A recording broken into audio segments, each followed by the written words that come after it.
bleed green? Are you an ultimate Eagles football fan? Well, you're in the right place. Ready? This is Birds 365, hosted by the new Mac and Mac, Jody McDonald and John McMullen. Here we go! Who collectively have covered and talked about more than 50-plus years of Eagles football. Kick off your day with Birds 365. You'll get debate. We love to argue. You'll get the real story from inside the locker room. And you'll hear from some of the great football minds from around the region. You're about to become an Eagles insider. Get in the game. Join Jody Mack and Johnny Mack and join the football community that flocks to Birds 365. Birds 365 starts right now. Welcome to the NFL. Let's go! Let's go! Go!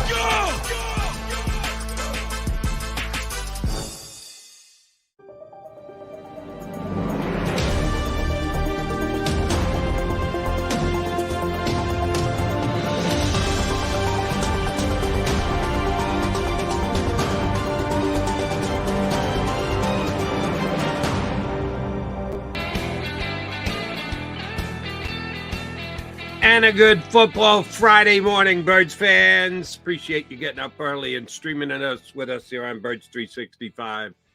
You got Mac and Mac, and it's nice to see Johnny Mac's smiling face in front of his ocean backdrop. Nice to have him back. How was your Thanksgiving, Mr. McMullen? It was good. I hope everybody had a happy Thanksgiving, and back to work. You never get away from work in the NFL season, though, around Thanksgiving. So. That is always true. But Johnny had some traveling issues getting back, so we're glad to get him back into the fold here on Birds 365. Where'd you get canceled? Coming back, Washington, D.C. I was set to stop in D.C. and come back to Philly from there. A certain airline that shall not be mentioned cancels flights whenever they want to. And they decided to cancel flights. There used to be a TV show on FX called The Americans. It was really good. Did you ever see that? No, I never did.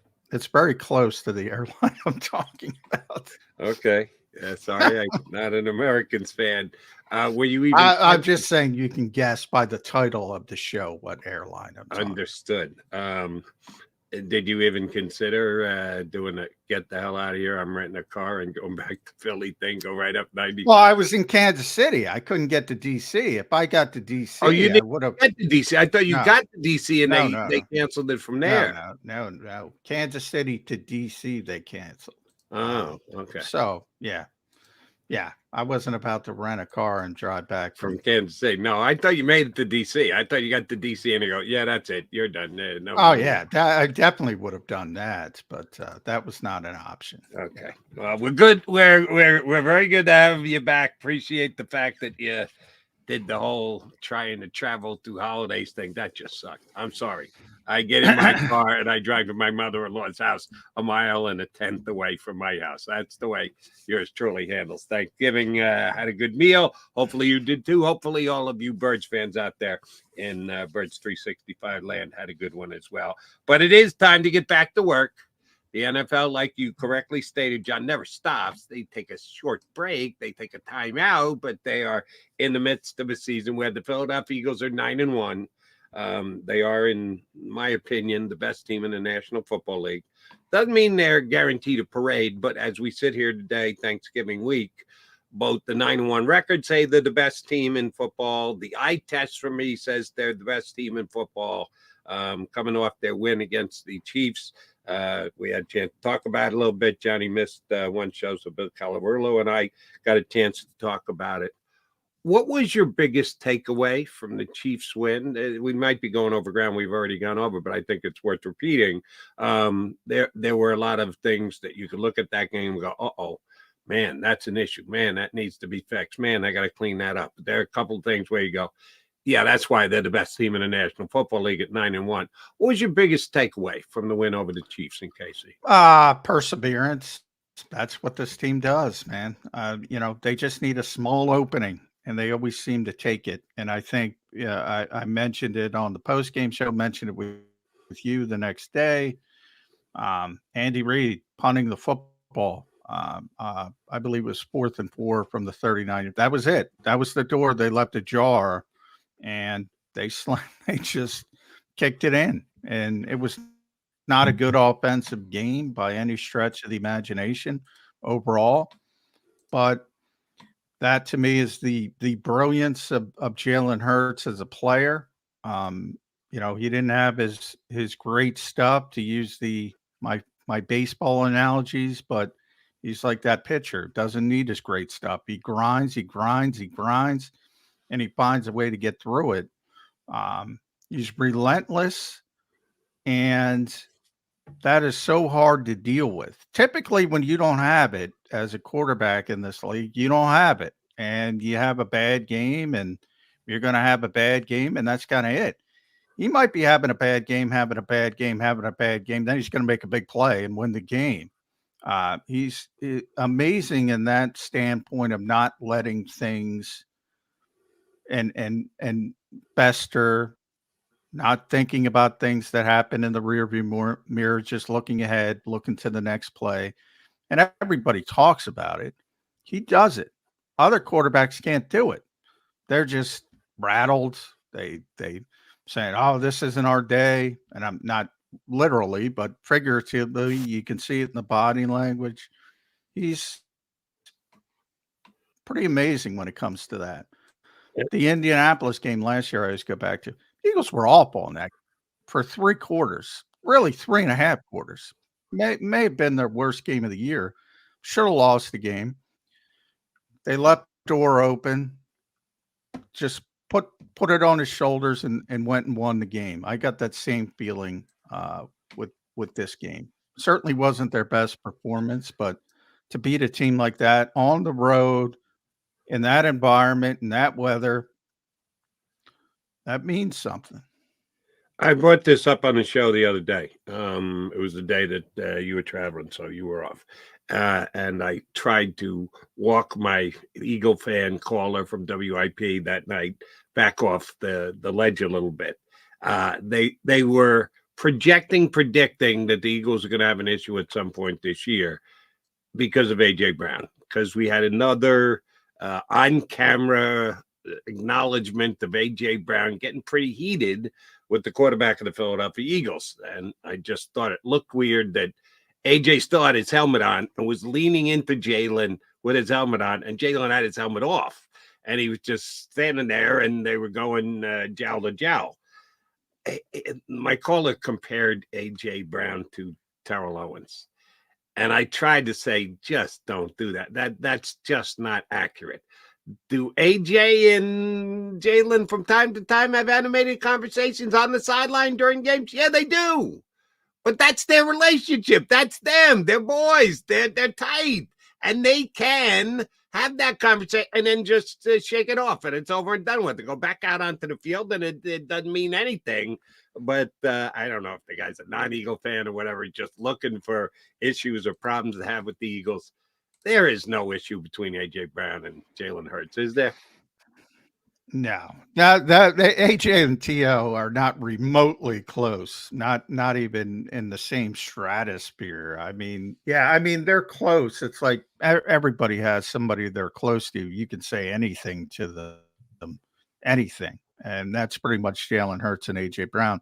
Maybe if you don't have that same type of relationship, you have to scale things back a little bit and be more politically correct, for lack of a better term, with them. Those two can just go at it, and they're like brothers essentially, right? And fight, and then be right back at it. They're very competitive. That's all it is. And yeah, I wouldn't worry about that, even remotely worry about that. And if anything, for the play that I believe they were discussing, because it came right after the play, so you have to believe that's what they're talking about. Hurts threw an interception. It seemed on television, and maybe they talked about this afterwards. They did. Please tell us what was said. that A.J. Brown broke off the route, that he was supposed to go to a specific spot, and he knew he had to step on the guy, and he was hoping that the quarterback saw it, so he broke it off and was going to try and go over the top. There was a blitz on the play, so Hurts didn't have much time to either react and or see the fact that the deep ball was open, so he threw it to where he was supposed to throw it, and it got picked off because A.J. Brown wasn't there. He was looking to go long. If anything, that's on AJ. If AJ's making it up as he's going along and adjusting his route on the fly, I don't know how he could be ticked off at Jalen Hurts for throwing the ball to where the ball's supposed to be thrown. So it seemed again like this is just again their relationship. AJ was the one who was more put off. AJ was the one who was more outspoken. Jalen, like the duck, the water just runs off him. He wasn't going to let it bother him. But if anybody on that play had a right to be a little ticked off, I would suggest it was Hurts, not A.J. Brown. Would you? Yeah, I mean, Dick talked about it on whatever day I was stuck. Whatever, I don't even know what day it is. We're on Friday, so I guess Tuesday or Wednesday, whenever he talked about it after the game. It was a miscommunication, and that stuff happens, and they'll live with it because when you have great players, you give them a little bit of freedom. You don't want robots out there, is I think essentially what he said. So, if you see something, and he used the example of, if a receiver gets vertical and they see they can beat a guy, they just raise their hand, and those two are generally on the same page. But every once in a while, when you give good players freedom, they're not going to be on the same page, and something bad happens. You live with it. You'd rather have that than say, this is the way it's run. Don't deter from that. Then you're not taking advantage of the strengths of A.J. Brown and Jalen Hurts. So occasionally, it's not going to work, and you're going to have a miscommunication. You hope it doesn't happen at the biggest spot. I talk about it all the time on the defense. Everybody talks about the Super Bowl. Miscommunication at the worst possible time. It happens. They're human beings.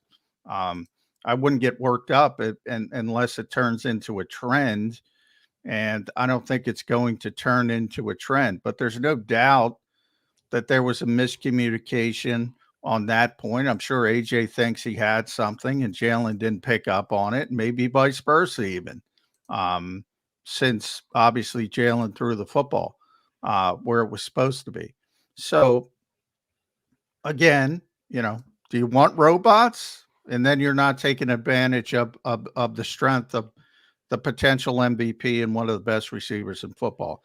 Occasionally, are you going to have a play like that? Yeah. And luckily it didn't cost them. But it happens. I mean, it happens to every team and every great receiver and every great quarterback. Didn't cost them then, and for those who are trying to make a bigger deal out of it than it should be, it's not going to cost them in the long run either, because those guys are perfectly fine. They can get annoyed in the moment, and then it's water under the bridge. All right, yesterday was kind of a mixed bag of tricks day even though the Eagles didn't play. Eagles had nothing. We all got to sit back and eat and have a good day and watch football. Didn't have to worry about the outcome of games as far as the Eagles go. But there were 3 games, and they all had some kind of an effect on the Philadelphia Eagles. Yeah, how about that, by the way? How did that worked out pretty well? All teams, at least it was relevant to the Eagles. Oh, yeah. Now, the early game worked out really well. Not so much the later games. But, hey, 1 out of 3, when you're talking about if we're talking about the pantheon of the NFC, those were 3 of the top 4. So, right. Those are 3 really good teams and 1 loss. And that was the one closest to you. But boy, I got to tell you, San Francisco looks good. They look really good. And Dallas at home looks good. Dallas on the road, maybe a different story. Dallas at home. Yeah, here's where I'll even add the advantage Eagles to it. A, Detroit was closest.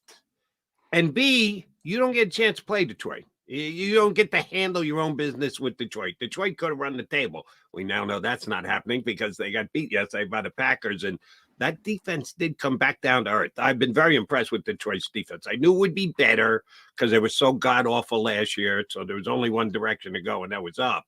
But they had taken more strides than I thought they would leading into the year. Yeah, they look like the Detroit defense. I know that Green Bay got an early defensive touchdown, but Jordan Love moved the ball very, very well through the air against. Hey, Jody, how about they took the kickoff and went deep on the first play of the game and hit a big one to Christian Watson, the Packers. That's a Jody Mack special. They didn't defer. They took the football and they made a big play, and that set the tone for the entire game, to be honest. I'm a still a LaFleur guy. Some people have soured on him. He's one of those. I soured on him year one. Right. I thought he was always a creation of Aaron Rodgers, but I digress. That worked for him, though. Right. So I do think the guy's a pretty creative offensive coach. I was pulling for the Packers. They got the job done. And then the Cowboys and the 49ers played, and they both looked damn impressive. But again, here's the good news. Just beat them, Eagles. You got them both. You got San Francisco next week and the Cowboys the week after. Now, playing in Dallas is going to be tough. They've been very good at home this year. You just have to admit to the facts, Eagle fans. The Cowboys have been very good at home. And Dak looked very good yesterday, 2 4-touchdown passes, now leads the National Football League in TD passes. But you control your own destiny. You would rather be playing these teams than have to just watch and scoreboard watch every single week. You got both the 49ers and the Cowboys in the next couple of weeks. If they are what I just said they are, the best team in the National Football League, go do it. Go prove it. Go and beat San Francisco when they come to town here in 10 days or whatever it is, and then go down and really put the stake through the Cowboys' heart and beat them in their own house. I like that. I don't know about you, Johnny Mac, but I like when my team has a chance to control its own destiny and go out and win games. Of course. I mean, yeah, you always want to be able to control your own destiny, and that's what the Eagles can do. They have the best record in the NFL. They have since week 1 of 2022. So they've always been in the position over the past 2 seasons where they control their own destiny. But those are 2 tough games, as you mentioned. I have a tough time taking Dallas as seriously because that's what they do. They beat up on bad teams, and they get a lot of style points. But you're right; they're very good at AT&T Stadium. They're different there. Obviously, the Eagles already beat them here, so that's going to be difficult. But yeah, if you ask me who's the best team in football right now, I'd say San Francisco. When they have their stars, when they have all their stars, and remember their little hiccup, no Trent Williams, no Deebo Samuel. Now they lost the safety, and I'm not sure what happened to Ward. He's a really good corner, so have to keep an eye on that. But when they have McCaffrey and Samuel and Ayuk and Kittle, my God, they're good. It is unbelievable. Trent Williams is just on another world, but they're really gifted, really talented. The defense is back. They've added on, I always say the Eagles have the best defensive front. San Francisco is really close. They're so deep. They added so much. They're just good. They're just talented. They are, and as John and I have been doing this now for 2+ years, and from day one, John has stuck to the story. The Eagles wanted to draft Christian McCaffrey because if you're looking at the Eagles and the 49ers and you're a 49er fan, you're looking to say where we could be better. They've got Purdy and they've got Deebo and they've got Ayuk and they've got Kittle. The Eagles have Hurts and they've got A.J. Brown and they've got they don't have Goddard right now, but they got Devontae Smith, very comparable. And DeAndre Swift's having a really nice year. Christian McCaffrey's the best running back in football. And that's an advantage for the 49ers that the Eagles are just not going to be able to equate to. I know. I remember like the first week we're on, you go, and believe me when I tell you, Joe, the Eagles wanted to draft Christian McCaffrey. They wanted to move up. The Eagles don't generally put a big weight on running backs. They don't emphasize it. They don't put resources toward it. Oh, they were willing to do it in the first round that year when when Carolina took them. That they've been a fan of Christian McCaffrey ever since he came into the league. And that's because he's more than a running back. And that's, because he's so involved in the passing game. Remember, that was a different regime, too. That was Doug Peterson regime. So, but Howie. Yeah, and it was Howie, but you draft per coaches and your coaching staff at the particular time, and he really wanted that particular player. Do you And think this it was coming, more Doug than Howie? well, no, I think Howie was going to take him. I mean, there's it for some bizarre reason it came up this year. Albert Breer confirmed it. I said we've been talking about it for years. Now it becomes real.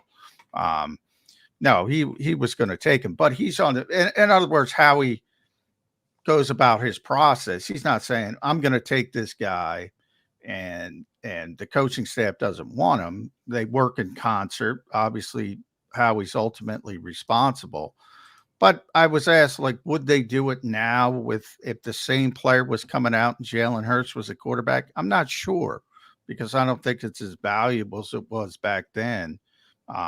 He's a great player, but I always talk about Jalen elevates running backs to a ridiculous degree. So I think their thinking has changed even a little bit because of the quarterback now. But at that time, they really wanted him, and it was more because of the passing ability. They knew he was a great running back, but they're not taking a running back that high in the draft. But he was different. He ran better routes than receivers at the he's the best route runner at the combine. He's a running back. One of the most interesting things about San Francisco's offense is they completely interchange Deebo Samuel, Christian McCaffrey at times. They'll put Samuel in the backfield and McCaffrey at wide receiver, and obviously vice versa more often, but they can do that. I've never seen that before.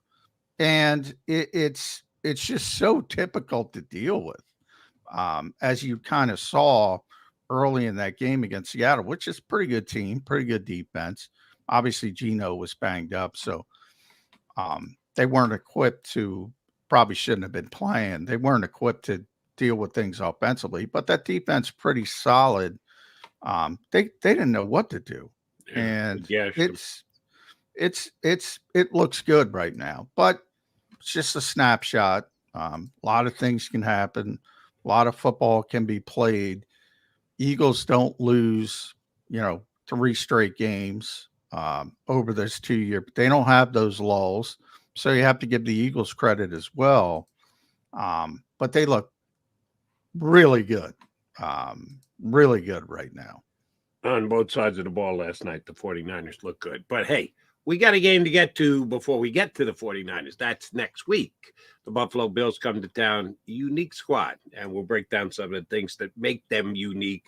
Hoping to have our boy Paul Domowitz join us. Domo usually jumps in to the early Friday spot. Hour number 2, we'll give the Bills their due and get a Bills reporter up here, so they can give us some insight as to what Buffalo season's been all about and where they sit as they head here to Philadelphia. Hopefully, Paul Domowitz next with McMullen and McDonald, the Back and Mac guys here on Birds 365. Go to get your game on. Go for the beers. Go for the cheers. Go for the hit and the hits. Go for the stakes and the stakes. Go to get your parlay on. Go to get your party on. Go for the scene. Go for the screens. Go for the gallery. Go for the win. Go to Ocean. Visit theoceanac.com to plan your visit. At Pond Lehocky, we've recovered billions of dollars for our clients, and we're confident we can do the same for you. With over 250 years of combined courtroom experience, we've helped over 100,000 injured clients obtain some of the largest settlements in Pennsylvania. One conversation is all it takes to help you and your family get back on track. If you've been injured in an accident, give Pond Lehocky a call. They're carving them up and good play calling along the way. First and goal at the 6.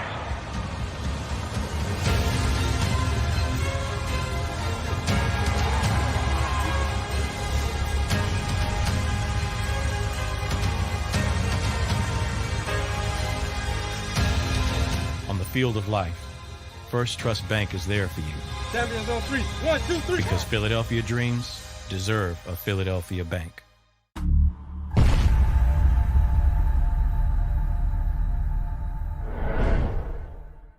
We're here to show you a better way to spend your state income taxes and get the money to where it's needed the most to the thousands of qualified kids. What we like about Blocks is they really know where the need is. This program ensures that their dollars come 100% into these kids for their tuition assistance. If you are able, Blocks makes the EITC piece go very quickly and very smoothly. Turn your PA state tax liability into need-based scholarships and receive a 90% tax credit. Underdog Fantasy has a way for you to play alongside your favorite football team all season long with their fantasy pick'em game. You pick between 2 to 5 players, select whether they'll go higher or lower on one of their stats, then do what you usually do on a Sunday, watch the games. You can win up to 20 times your money in a single game by going 5 for 5. It's a fantasy game, and the Sports Betting Show wants you to get involved. Go to UnderdogFantasy.com. When you sign up, use the promo code WIN, and Underdog will double your first deposit up to $100. That's UnderdogFantasy.com. Use the promo code WIN. Do you stream on a Roku, Fire Stick, Google TV, or Apple TV? Now you can watch 6ABC 24/7 with the 6ABC Philadelphia streaming app. For the big story on Action News, search 6ABC Philadelphia and start streaming today. EAGLES, Eagles.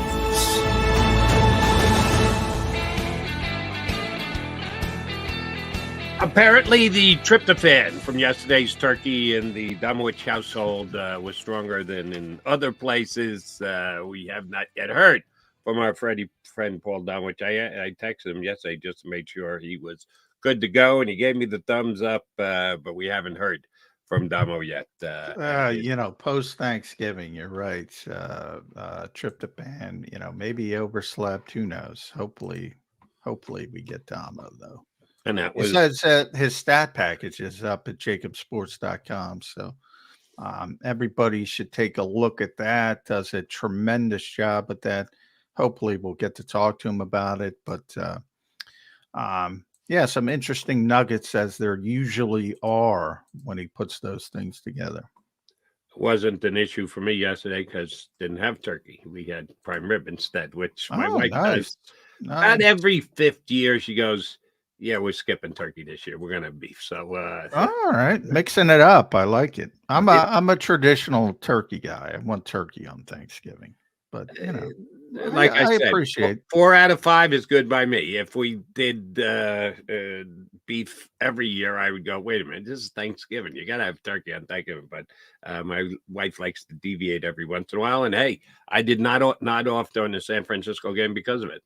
I was wide awake because all right. Yeah, that helps. No tryptophan for yours truly. Hopefully we trip Damo through the fan before the show is over and done with. And like I said, a little later, we're going to have Sal Capaccio on.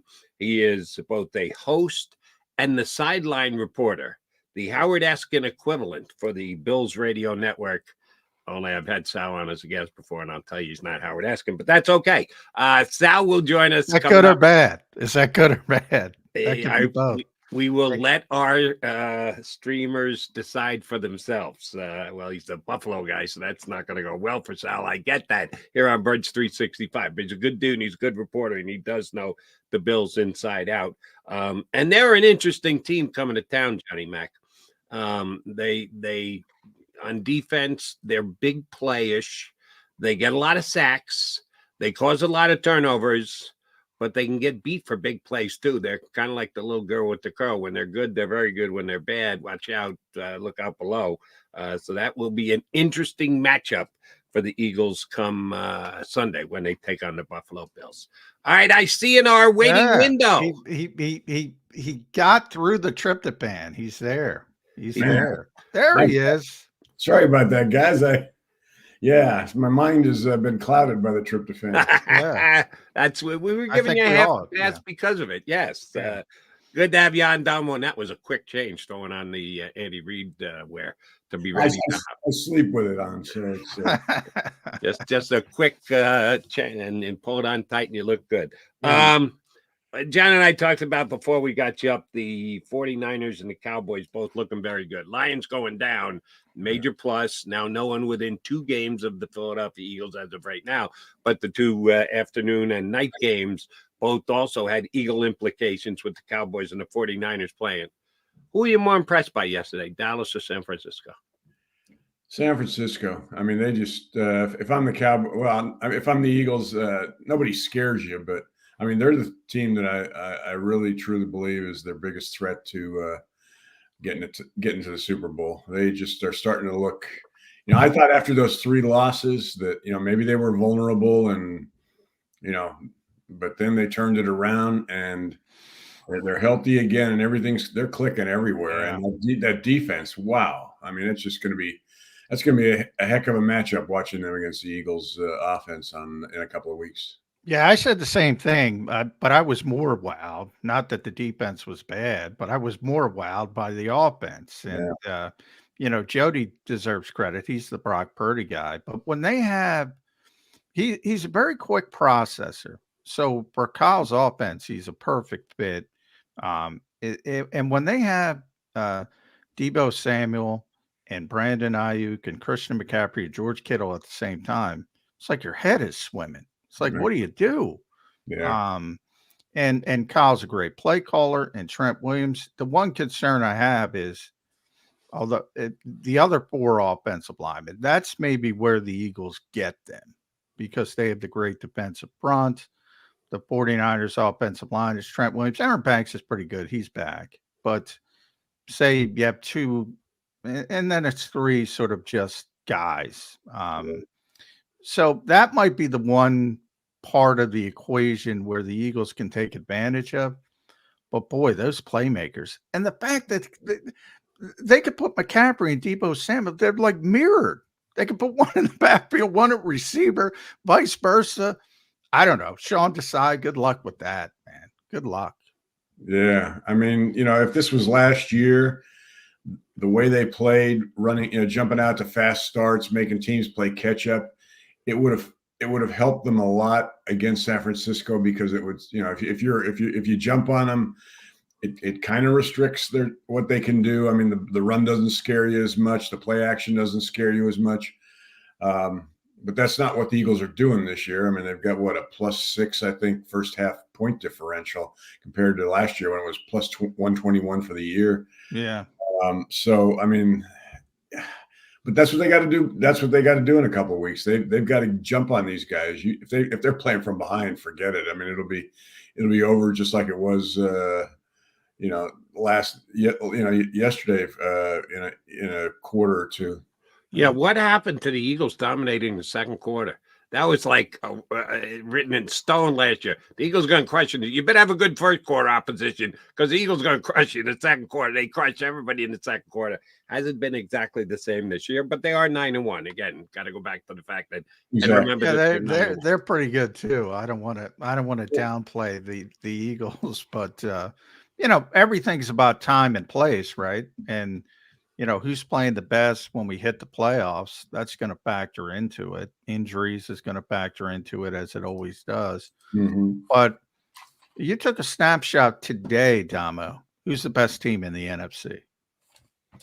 Right now, today, well, still the Eagles because of the record, because as much as, 6 of their 9 wins by 7 points or less, but they're still finding a way to win. So,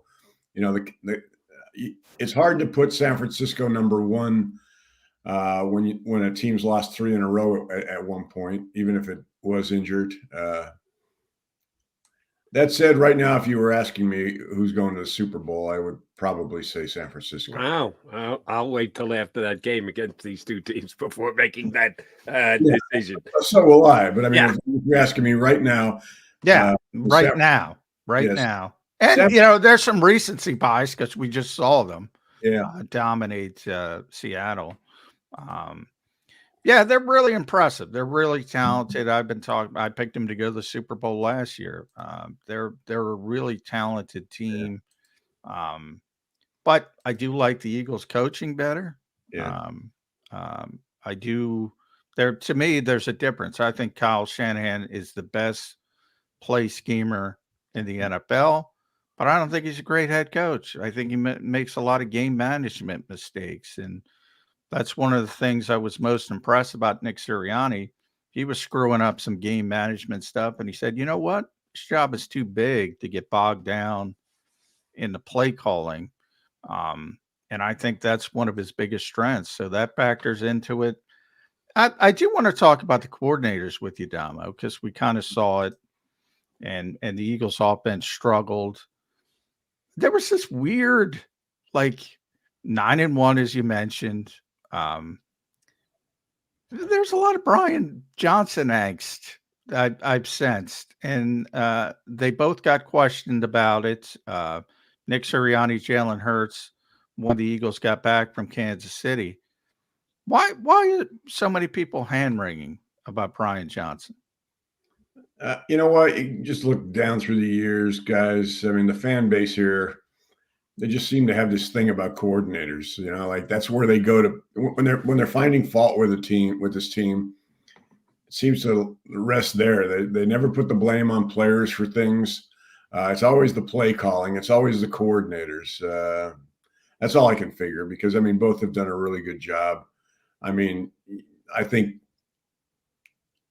Brian Johnson maybe felt his way a little bit early on as far as getting on the same page play calling wise with his quarterback, despite the fact that they've known each other since birth. But, you know, I mean, I thought he called a terrific game on Monday night. I mean, using 4 wide receivers, using 2 running backs. I mean, I just thought he, you know, I mean, I don't have the same problems with Brian or Desai that other people seem to have.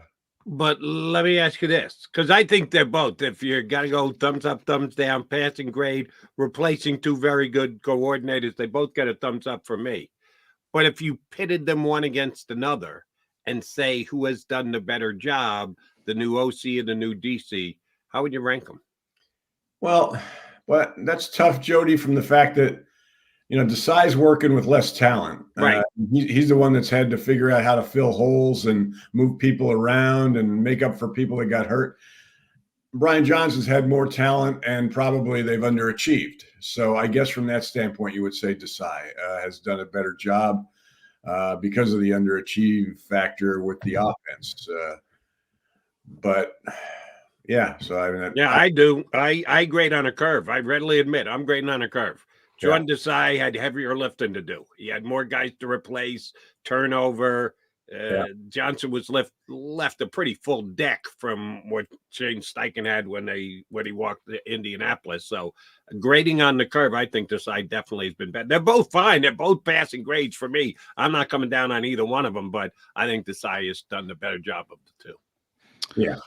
Yeah. If one of them was going to be one and done, and if the Eagles win the Super Bowl, they both might be one and done. But if you had to pick one, I'm going Brian Johnson. Part of that is just because NFL teams are more likely to hire an offensive mind, so that it shifts in his direction to begin with. But I don't think he's going to be here long. So people, if they are hand-wringing, I don't think you have that much to worry about, because you're going to be hand-wringing about another coordinator. I truly believe he's going to be a head coach, if not next year, very, very quickly in the NFL. Yeah, I agree. Yeah, I don't think he's going anywhere this upcoming year. Now, we still got football left to play and reserve the right to make that prediction when the season's over and done with, or at least when we get close to the end of the season, get into playoffs, because that's when teams start firing their coaches and names start to be bandied about. I don't think Brian Johnson's in this particular spin cycle a guy that teams will be talking about hiring. All right, we can't leave our boy Howie out of this. We know this time of the year he's got to kind of sit on his hands. He's not nearly as involved. Trade deadlines come and gone. However, a guy did become available this week, a guy that Sirianni knows because he was in Indy when the coach was there. Shaq Leonard, released by the Colts. He's had many an injury. He was at one time one of the best linebackers in the NFL, period, one of the top 5 linebackers. He's not that anymore, but he certainly would provide depth to the Eagles. He did pass through waivers. Thought there was an outside chance somebody would claim him. They would owe him $6 million for the rest of the year. Didn't happen. So he is now a free agent, can land anywhere. How aggressive is Howie Roseman going after Shaq Leonard, Damo? Well, I mean, I think the important part is how. I mean, if he's healthy, you go after him real aggressively. But that's the big question: how's his back? Dallas is interested in him, but the same thing. That I mean, they lost Vander Esch. It's all about your comfort level with his injury situation. I mean, signing him and bringing him in, and then he ends up, playing 5 snaps and is on the injury list, doesn't help you. So, but yeah, I mean. Right now, you're shoring up everything if you can. I mean, you're looking at the home stretch here, the playoffs. If you got a weakness and there's somebody out there that can help you, especially I mean, I don't know what Leonard commands right now. Very very little probably since he's has been hurt, and so I mean, I would go after him, assuming you feel good that your doctors have told you that this guy's okay, he can hold up, he'll play. Then I mean, certainly they can use another linebacker. Yeah, and it seems like and often in these situations, it's always contenders sort of battling against each other. Right. 49ers and Eagles were both kicking the tires on Jalen Johnson in Chicago. Probably more so to keep him away from the other. This could be the same thing with the Cowboys, as you mentioned, with the Eagles. I do want to get back to your stat package. You mentioned it a little bit, Damo, about the personnel groupings and the shift. From last year, they played without Dallas Goedert. A significant period of time, 5 games. They persevered. Easier schedule at that point, certainly. But it was interesting because they used more 11 personnel when Goddard was out than when he was healthy. Because, it makes some sense because they had 2 tight ends. Stoll is the blocker. Goddard, you get him outside because Stoll's ability. And they didn't have that when he left. This time they did a little bit more different things. And you mentioned the 4 wide receivers, the pony formation, the 2 tight ends, Devontae Smith lining up in the backfield, which I love. I see other teams do that. The McVay tree teams do that all the time. Everybody has trouble finding those receivers in the backfield. Eagles do that because it was Andy Reid and the Chiefs, or are we going to see more of that? I think we're going to see more of that. I mean, when they got DeAndre Swift, I think it opened up their mind to a lot of things they could do with him. I mean, as Nick pointed out in his press conference on Wednesday, this is a guy you can line up anywhere. You can do that with Gainwell. So, I mean, they've been in those 2 wide receiver, 21 personnel personnel groupings that they've used. They've had Scott line up in the backfield. And then on that 35-yard jet sweep that Swift ran, he started out on the right side out wide, and they put him in motion, and it ended up being a huge play. So I think we're going to see more of that. They've been very, they used it against the Jets a few times. They used it against the Cowboys a few times, and it was very successful in both games. And then obviously it was successful on Monday night. I think you can throw out of it, you can run out of it, and you mentioned using Devontae, lining him up in the backfield. I mean, maybe we'll see him get I don't know if I want to see that. I don't know if I want to see the handoff to Devontae. I don't want to kill him. You could put him in motion. Get maybe him a jet sweep. Maybe a jet sweep. Yeah. Yeah. So, I mean, I think they're trying to throw. They're being very creative right now. I like that.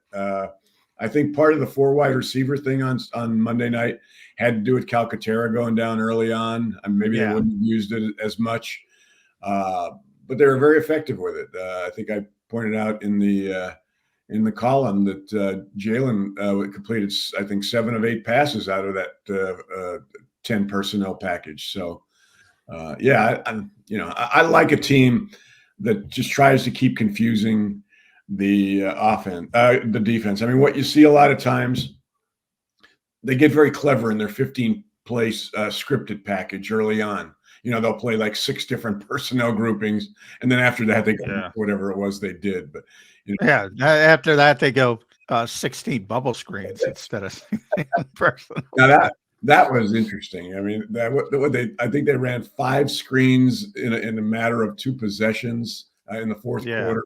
The first couple. Now, I did talk to Nick about that a little bit, and Jody knows I can't stand bubble screens, outside bubble screens. I just it's a blight. It's aesthetically disgusting.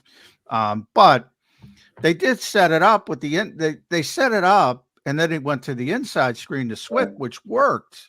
And I think part of the reason was because they set it up with the outside screen. So there was some method to the madness, but boy, man. Ooh, the middle screen to Swift was beautifully thing of beauty. It was a thing of beauty.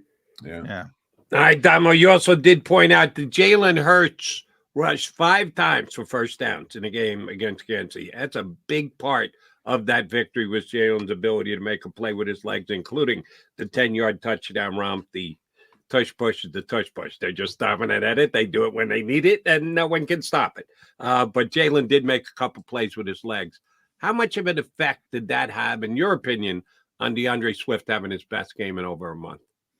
You know, we've talked about this before, Jody, about, what effect that had on the running game when he couldn't run. Yeah, I mean, I think it definitely benefits DeAndre because it opens things up. You got to account for him. I still think teams right now are daring him to do that. But, when you can run a draw like that and come as clean as he did into the end zone, it's going to give Buffalo. Yeah, go ahead and dare me, and I go in untouched from 10 yards. Thank you very much for daring me. And when Jason Kelce, some of the blocks in front of him was, it's just, again, watching that kind of blocking is really fun to watch. But it definitely helps Swift. The blitz was interesting to me, Damo, because it was funny because on our post-game show, Seth had indicated that they blitzed a lot, and I was like, I don't think so. It seemed pretty normal. And turns out, from the eye test, they actually blitz less than they typically do. As you mentioned, 22.7%, 23.2% is their typical blitz rate. So right on their average.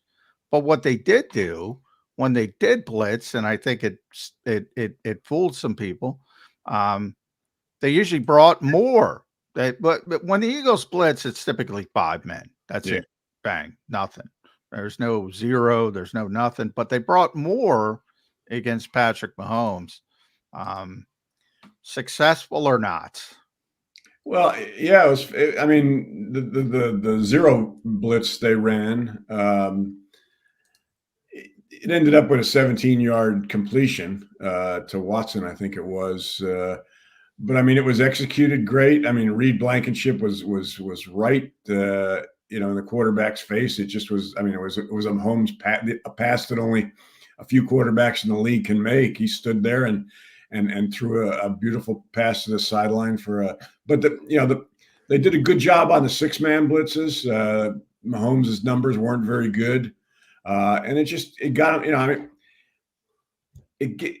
It keeps a quarterback thinking. It keeps him on, even a quarterback like Mahomes. I mean, the more you can do to try and confuse him, even if it doesn't totally confuse him, gives them more to think about. So I'm going to be interested even to see. I think one of the things they wanted to do in this game with that blitz was put it on film to give Brock Purdy something to think about, to give Josh Allen something to think about, to give Dak something to think about next time they play him.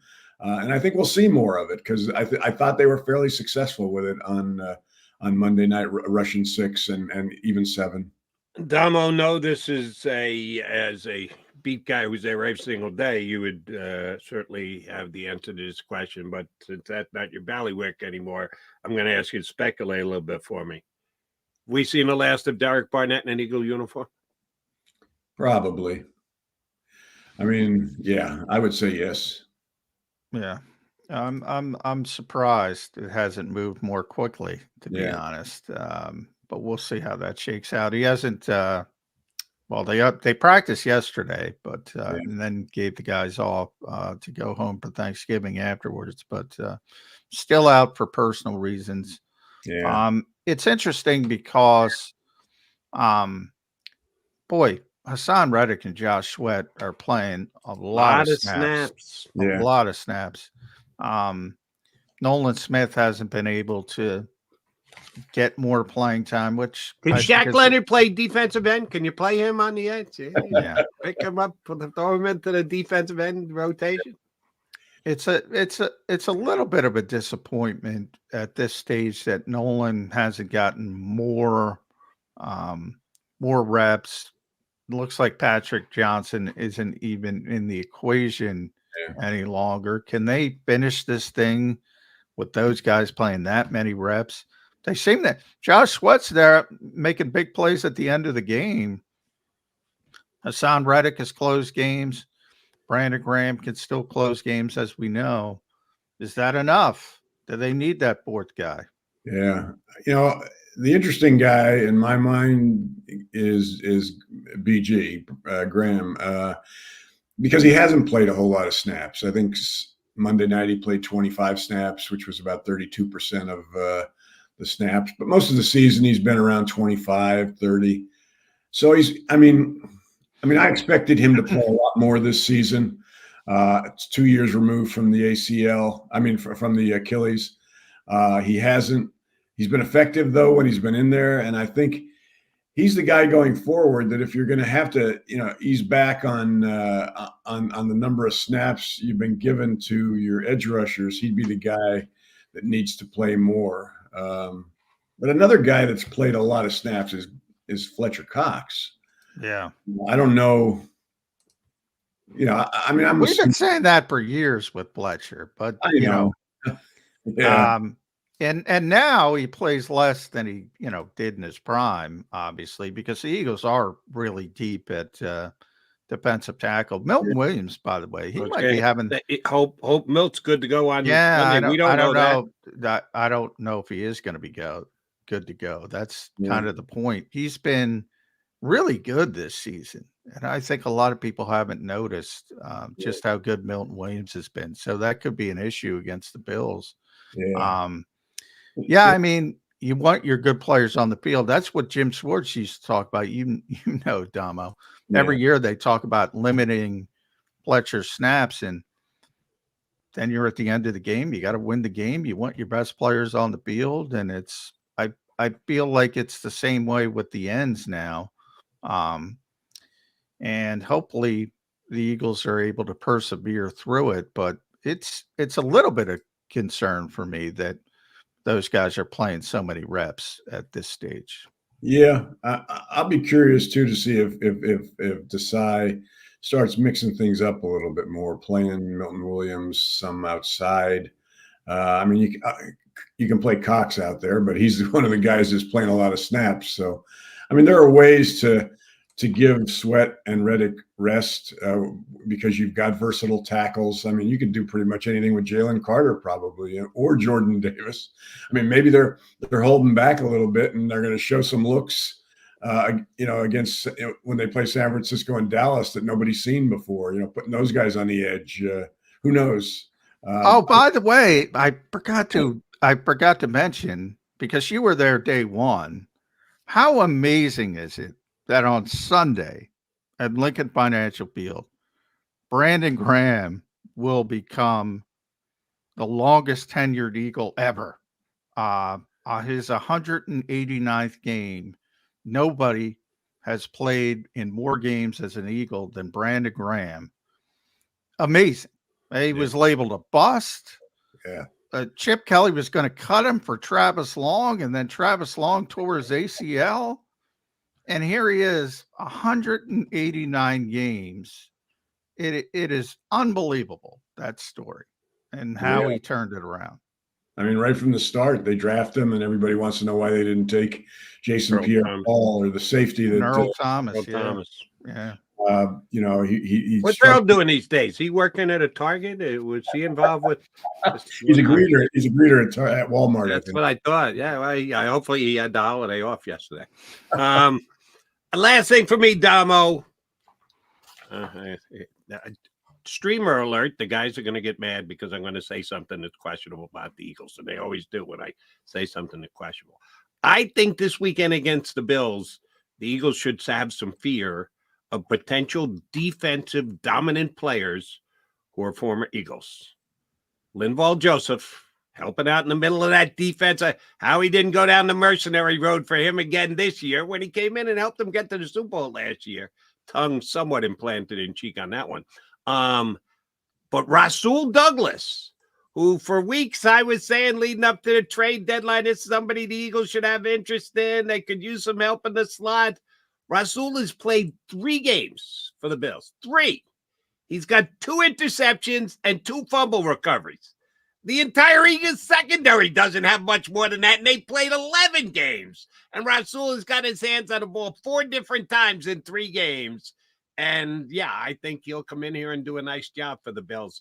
How upset will Eagle fans be if 2 former Eagles on the defensive side of the ball help the Bills come in and pull an upset in Philadelphia? I would imagine they'd be very upset, Jody. But, you know, I mean, Rasul Douglas has fashioned a pretty good career for himself after he left Philadelphia. But, I mean, my personal feeling is that Sunday the Eagles offense really is going to get on track.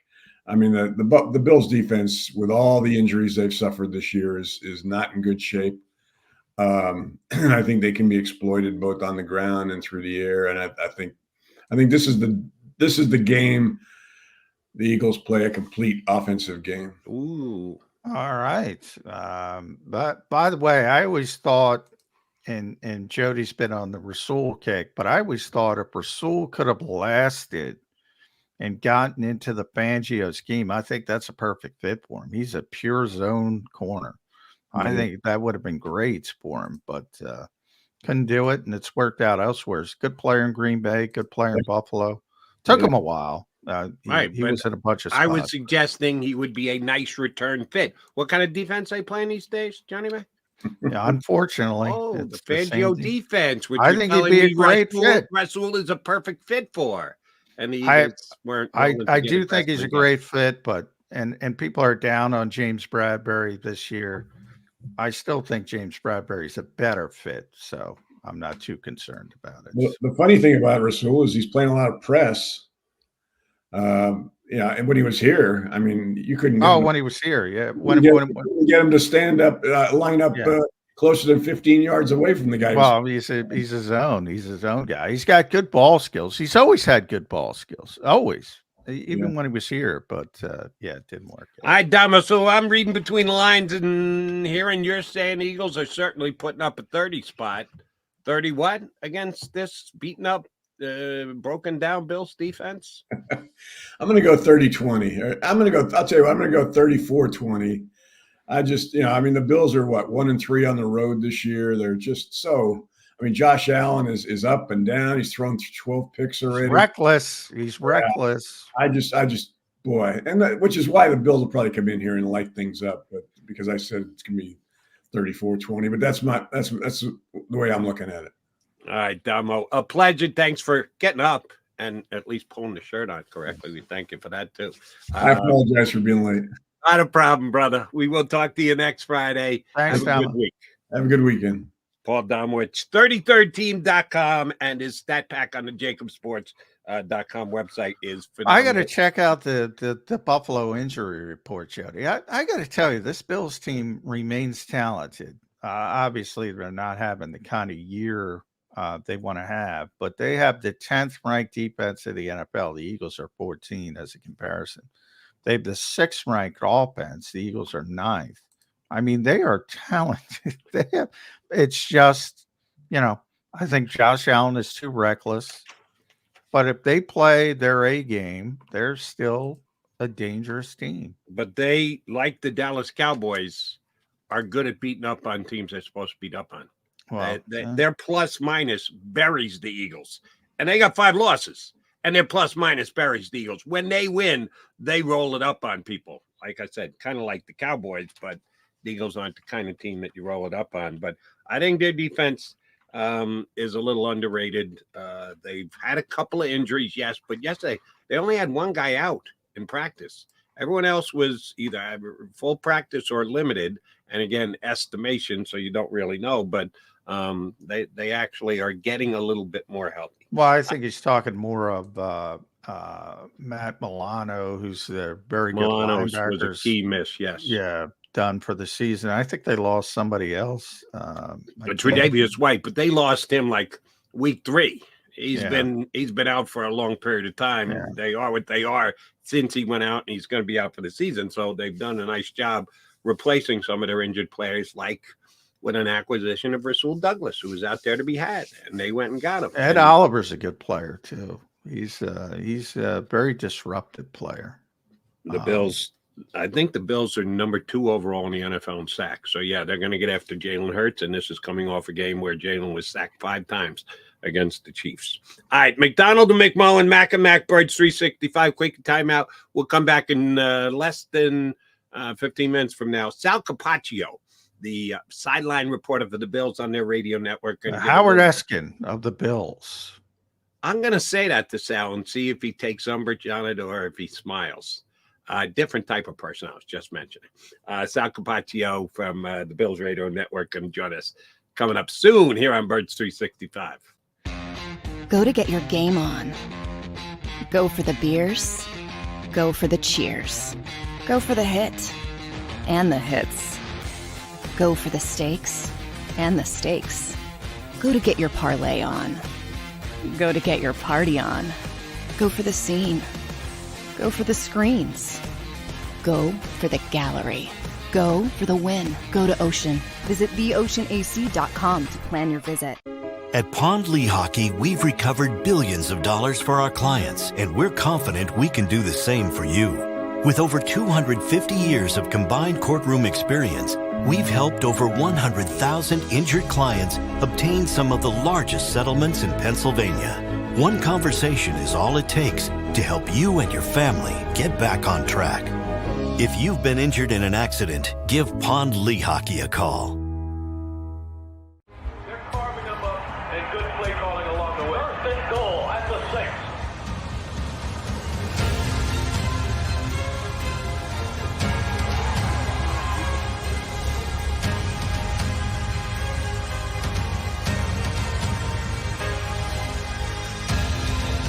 Field of life, First Trust Bank is there for you. Champions on 3. 1, 2, 3. Because Philadelphia dreams deserve a Philadelphia bank.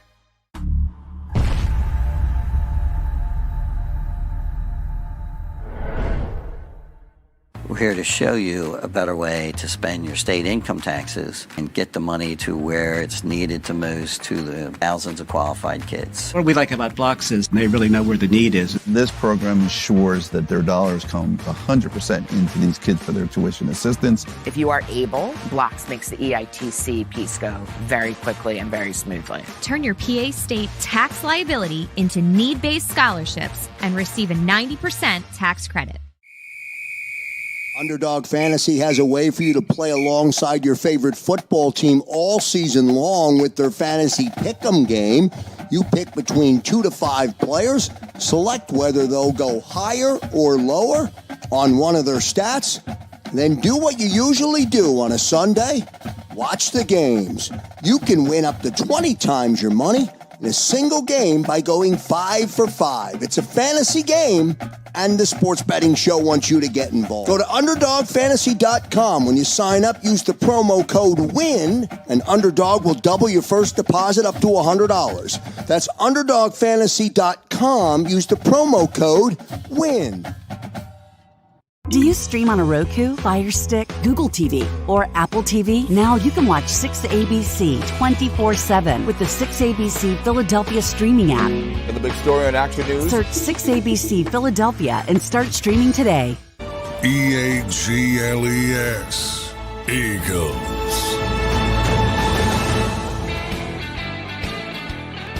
You got your Mac and Mac guys here on Birds 365. We got Sal Capaccio from the Bills Radio Network joining us coming up in just a couple.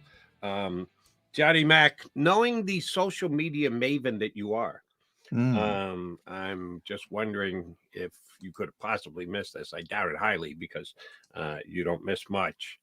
After the Philadelphia Eagles beat the Kansas City Chiefs, and I did probably annoy some Eagle fans because I thought I was complimenting him, saying they're as talented as any team in the National Football League. They're as tough as any team, both physically and mentally. And they've got a little bit of the clutch gene that not everybody has. Jalen Hurts, Devontae Smith, Josh Sweat, big plays, big moments, step up, make huge plays. Yeah, they got that. And I added on Monday that they got a little luck too. And some people don't ever like to hear about luck. Marquez Valdez-Scantling's got to catch that ball. He does. It hit him in the hand. I had an actual call on Monday night or Tuesday night on WIP who said it was a bad pass by Mahomes, that he had to extend for it. He's 50 yards downfield. He's got 3 yards of separation from the nearest defender, and the ball hit him in the hand, and somehow it was Patrick Mahomes' fault. I don't think so. You have to make that catch if you're Marcus Valdez-Scantling, and he didn't. And that's a little on the lucky side for the Philadelphia Eagles. So, yeah, I know some Eagle fans don't want to hear that. But did you see who responded to the fact that if he were there on the play, he would have caught the ball, unlike Marquez Valdez-Scantling, Johnny Mac? I did not. I did not see that. That would be one Deshaun Jackson. Oh, yeah, he would have caught the ball. Yeah. Now, I don't know about today. Deshaun's still thinking. And he followed certainly it up in his prime. Yeah. Andy's got my number if he still wants to play. Yeah. Yeah, he does. Yeah. Deshaun in his prime would have caught that ball easy. One of the best trackers of the football downfield ever. And yeah, I mean, Marquez Valdez-Scantling is known for dropping the football, was known for dropping the football in Green Bay. I mean, he's one of those guys that's going to drop it on occasion. And that's one of the issues that Kansas City's dealing with. Justin Watson dropped a bunch of couple. They dropped 5 passes, I think. Kelsey had one hit right in the hands. He started looking upfield too fast. He's looking for Taylor in the stands. Even Kelsey's dropping balls. So, yeah, I mean, there was a little bit of luck, but so what? I mean, you think it wasn't. I love the disconnect. Every team gets some plays that go their way, some plays that don't. Saw a couple tip balls yesterday in games that went the offense's way. Some crazy stuff happens. Yeah, bounce from receiver to receiver. Yeah, a couple of those. Yes. In the Super Bowl, was it lucky to Kansas City that Jalen Hurts had an unforced error? Yes, they took advantage of it. That's a good example of being lucky for the other team. So, Quez Watkins dropped a big football in the Super Bowl. People forget that. And he has a history of drops like Marquez Valdez. So, is that lucky, or, you're throwing a receiver occasionally drops the football? Could it have been a better throw by Patrick Mahomes? Yeah, it could have been more perfect. But, yeah, great receiver makes that catch. Simple as that. Deshaun Jackson would have made that catch in his prime easily.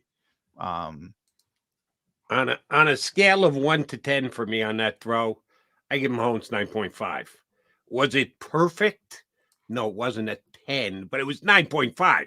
You're supposed to catch everything over 5, let alone a 9.5 to hit you right in the hands. I'm not going to go. I'm going to go 8. I'm not going to 7.5. It wasn't. He could have laid it in the bucket and made it really easy for him. It was a little bit long, but yeah, it's not the quarterback's fault. Hurts' pass to Devontae Smith. What would you give that? 8. So you think Mahomes' pass was worse? A little bit. It was a little bit long. It wasn't a bad pass. I'm just saying I'm not going to give it. Underthrew Devontae. If I It's got better- a quarterback and I can get an underthrow or an It's way overthrow, easier. I take the overthrow every single day of the week. Not on a deep ball. But first of all, you don't want to over. It's much easier for a receiver to come back than it is to lay out. It's much easier for a defender to defend a underthrown ball than an overthrown ball.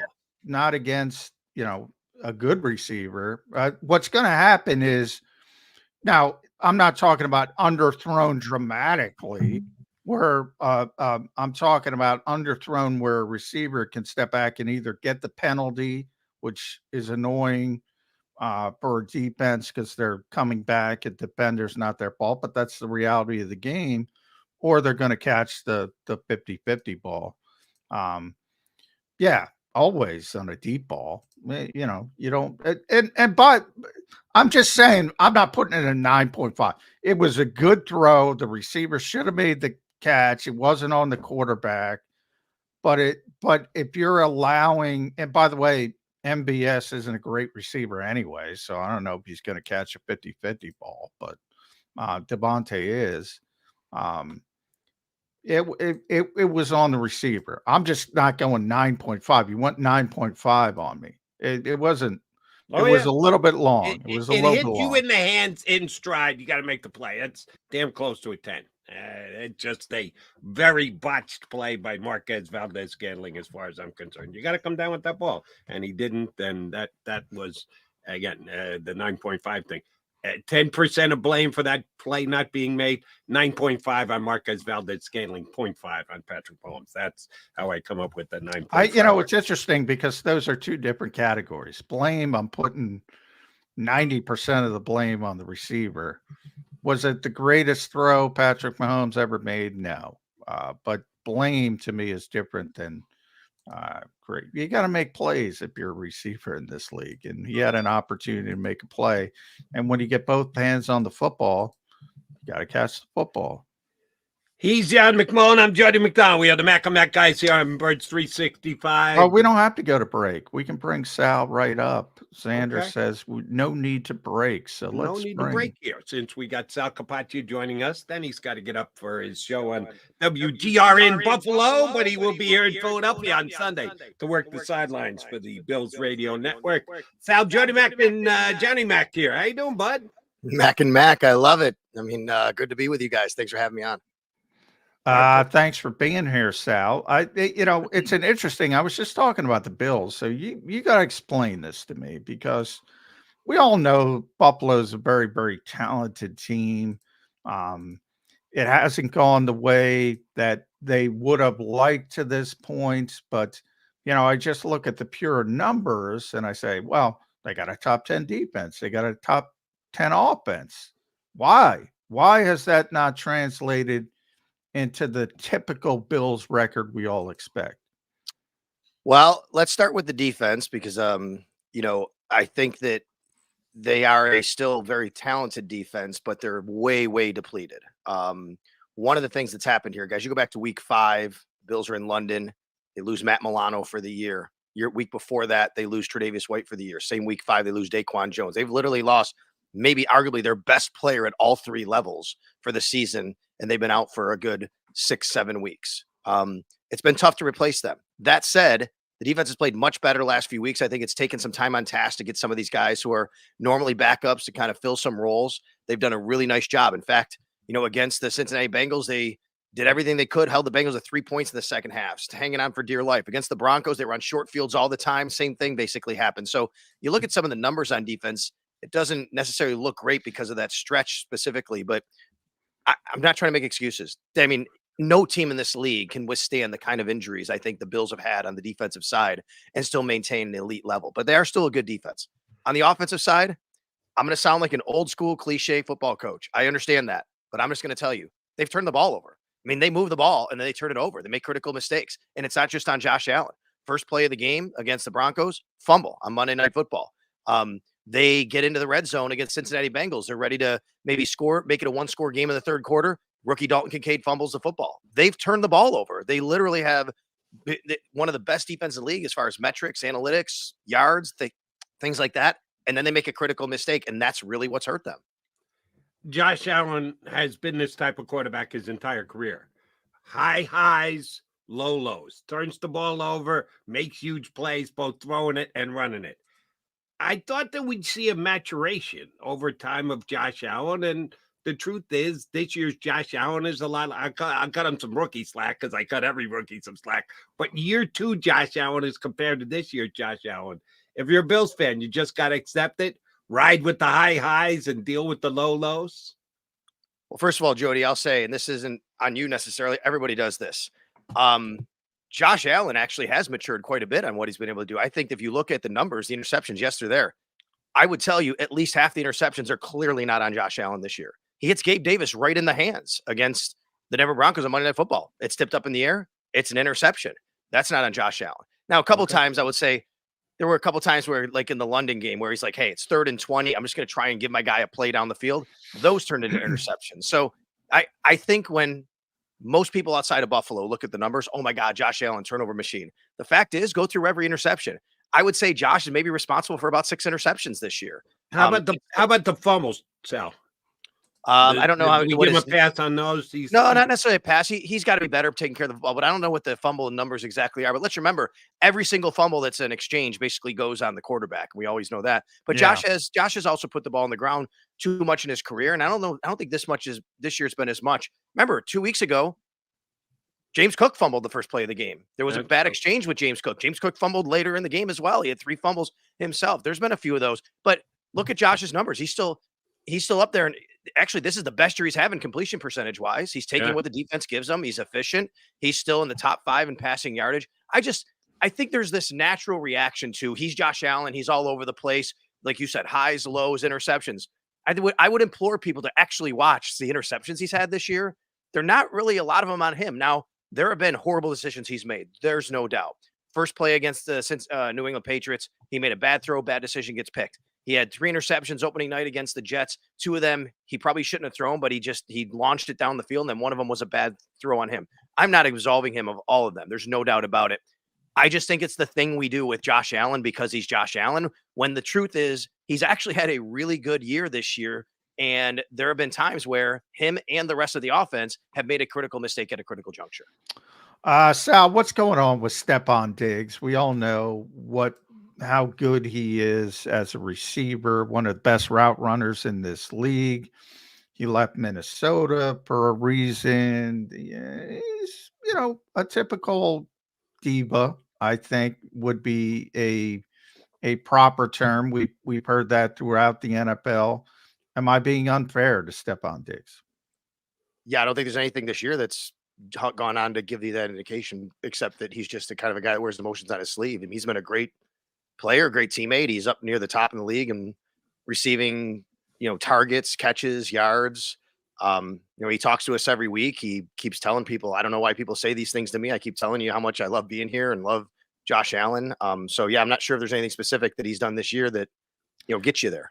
Lately, he's not responsible for his brother, but his brother said what he said, and he tried to diffuse it as best as possible. Which is not on him, like you said.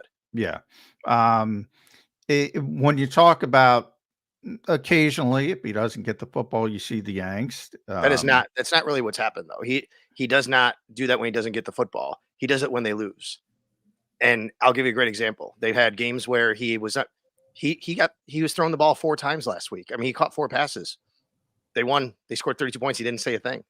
I mean, this is, the guy wants to win. Against the Kansas City Chiefs 2 years ago, Gabe Davis had 4 touchdowns. Stephon Diggs had 2 catches the whole game. He said, look, my teammate got 4 touchdowns because they were double covering me. I mean, it was great. So I just think there's a narrative out there again that, from the outside looking in, it's just not. Now, look, I will tell you that Stephon, he can be different sometimes. There's no doubt. And he plays a position where a lot of times that gets attached to you. I agree with you. But there's been nothing at all this year ever since what happened in minicamp and him not showing up. And there was a to-do about that. Ever since he came to training camp, Stephon's been a great teammate. He's a captain on the Buffalo Bills. He was voted by his team, and hasn't done anything, I think, to give any indication that he's, having any sort of issue with anyone. So I got a Diggs question for you. How much should we expect him in the slot this Sunday? Because Buffalo does like to move their wide receivers around. I think it's advantageous. You don't know where the guy's going to be coming at you. You can't necessarily match up against them the way you would like to lock something in. How much do they use Diggs out of the slot? Because the Eagles are hoping that their return from injury guy, Bradley Roby, had one phenomenal play and one fairly bad play this past week against Kansas City, is going to be matched up against him. How much are we going to see Diggs in the slot? Not that much, but probably a little bit more now that Joe Brady's calling plays. I think Joe's been, first week where Joe was the play caller, the Bills made a change in offensive coordinators, guys know, and he used a little bit more motion, get guys in different spots. But the guy in the slot for the Buffalo Bills is their tight end, Dalton Kincaid. Dalton Kincaid is really more of a slot receiver than he is a tight end. And, they drafted him to have this 12 personnel. Dawson Knox has been out, but Dalton Kincaid is having a phenomenal year. Is Knox going to be back this week, by the way? He will not. He is eligible to come back, but he's not practicing. It's funny, and I hate saying this because it sounds like bad. Dawson Knox is a really good football player, but it's actually forced the Bills to go back to their 11 personnel and use one tight end, and they've been better that way. I think the Bills are better when they have one tight end in the field than they have two, even though the Bills want to run two a lot to give matchups. But Dalton Kincaid's been really, really, really good, and him and Sam Laporta are having tremendous years as rookie tight ends, but especially lately, he's averaging, I think, 5 or 6 catches a game over the last several weeks, and that's the guy in the slot and I know the Eagles have had some numbers where they're not great against tight ends this year. I would think that's the matchup the Bills might look at, especially putting Dalton in the slot. Stephon will play there once in a while. Khalil Shakir had the big 81-yard touchdown last week as well. He also plays the slot. Sal, you mentioned the ship to Joe Brady at offensive coordinator. Typically, when you make those kind of moves in season, it's never a good sign. I don't think you see the same thing in Pittsburgh. Where are we with Sean McDermott in Buffalo? Obviously, tremendous head coach, tremendous success, but everybody's got a shelf life. You don't get over the top. We start seeing those coordinator moves in changes. Whether you want to call it scapegoat or not, could be the first sign of something down the road. Where's Sean McDermott as far as his job security if the Bills don't make the playoffs? Well, I think it depends if you talk to fans or the ownership, right? In which way you look at it. Fans are itchy right now. The Bills have not gotten to their ultimate goal, and they've been close, and it hasn't happened. And there's been times where, like the 13 seconds against Kansas City a few years ago when they had the game won basically and lost it with 13 seconds left in overtime in the playoffs. And then a couple of weeks ago, 12 men on the field at the end of the game. There's been things that fans are very quick to point to that have been critical mistakes in games. They also know, and I would tell you, and I'm one of these people tell you, hey, 17 years of no playoffs. This guy comes in and the Bills are perennial contenders now. I mean, I think he's a tremendous head coach. But that said, what really matters is what ownership thinks. And Terry Pegula, I don't think has any interest in moving on from Sean McDermott. And Brandon Beane and Sean McDermott, what they've done for this organization since they've been here is tremendous. They just both got contract extensions before the season started. Now, that said, it doesn't mean you can't move on if something happens. I think it would really take some sort of falling out, disagreement. I mean, if the Bills don't make the playoffs this year, it's of course a tremendous disappointment.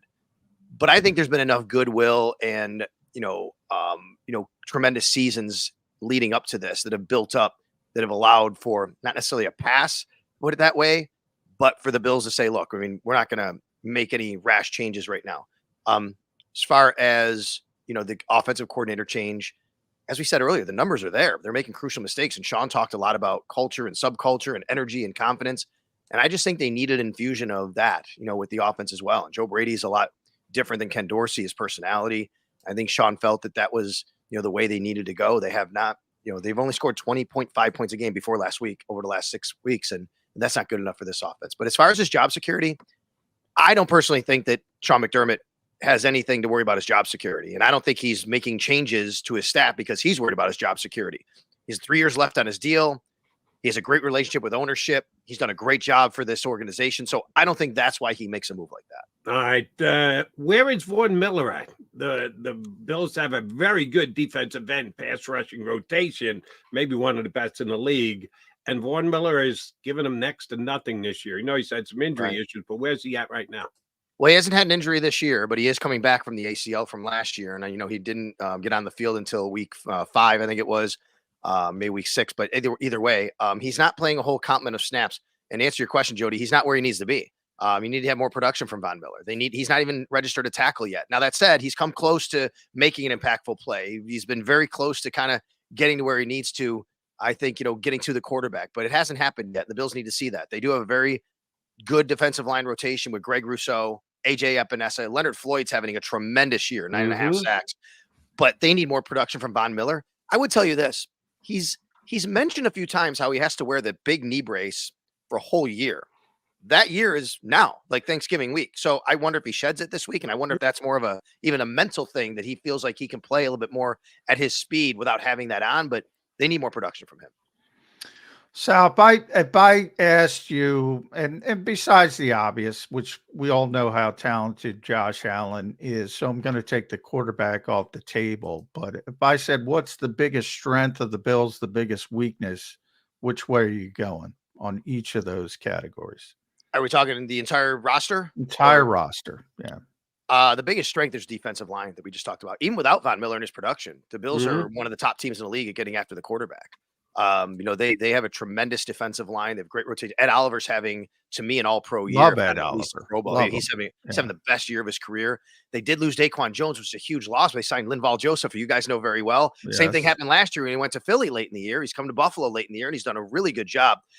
Like I said, Leonard Floyd, 9.5 sacks. So the biggest strength of this Buffalo Bills team is its defensive line, its ability to get after the quarterback, put pressure on the quarterback. And they need that with their banged-up secondary, although I think the secondary's played well. Another guy that you know well, Rasul Douglas, has done a great job since coming over in the trade deadline, from the Green Bay Packers, and that was a great pickup for the Bills. Weakness-wise, they need more out of their wide receiver group outside of Stephon Diggs. Number 2 receiver Gabe Davis, it's number 2 on paper, but he's not putting up the kind of numbers of production. Now, Gabe does a lot of things really well for this team. He blocks really well. He can't, he can still put up numbers in a game.